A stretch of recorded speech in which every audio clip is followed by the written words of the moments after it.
Bonjour, vous êtes sur Téléco, la première web TV sur l'économie. Info, décryptage, commentaires géniaux. Avec Téléco, vous ne mourrez pas idiot.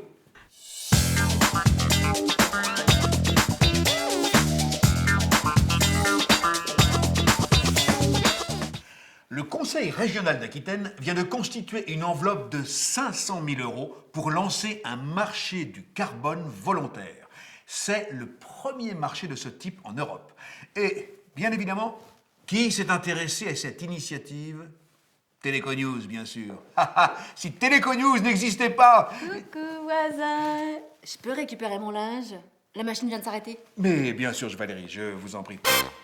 Excusez-moi, Valérie, comment est-ce que vous savez que ma machine vient de s'arrêter? Elle cogne contre mon mur. Vous n'aviez pas remarqué? Ah non. Forcément, c'est dans la salle de bain. Et alors? Vous y allez parfois? Oh. Je plaisante.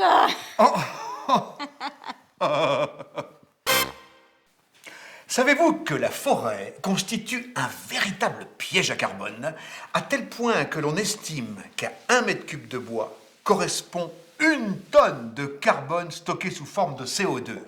Du carbone là-dedans! Aïe. Quelle horreur! Vous savez les tortures qu'il faut infliger à ce pauvre arbre pour qu'il reste malingre et chétif comme ça? Valérie, je suis en plein Téléco News, là. Et en plus, vous infligez toute cette souffrance au monde entier? Enfin, Valérie, ça n'est qu'un bonsaï. En plus, c'est celui de ma sœur, alors... Vous trouvez que c'est une raison suffisante pour torturer cet arbre? Moi? Vous me décevez beaucoup, Patrice.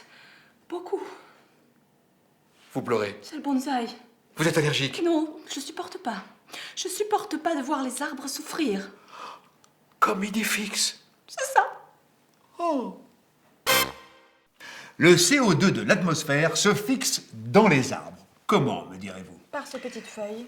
Le CO2 est absorbé là et il est transformé dans son petit tronc tout rabougri, le pauvre. Ah, voilà. Et en ces périodes de réchauffement climatique où l'on cherche à se débarrasser du CO2 de l'atmosphère, eh bien la forêt est une piste sacrément intéressante. Pauvre petit bonsaï. Et en Aquitaine, question forêt, on s'y connaît. Il s'agit d'un marché volontaire. Les entreprises qui y adhèrent le font de leur plein gré. Et tes petites feuilles? Il intéresse les entreprises soucieuses de réduire leur empreinte carbone, ne serait-ce que pour une question d'image. Elles te font mal aussi, tes petites feuilles.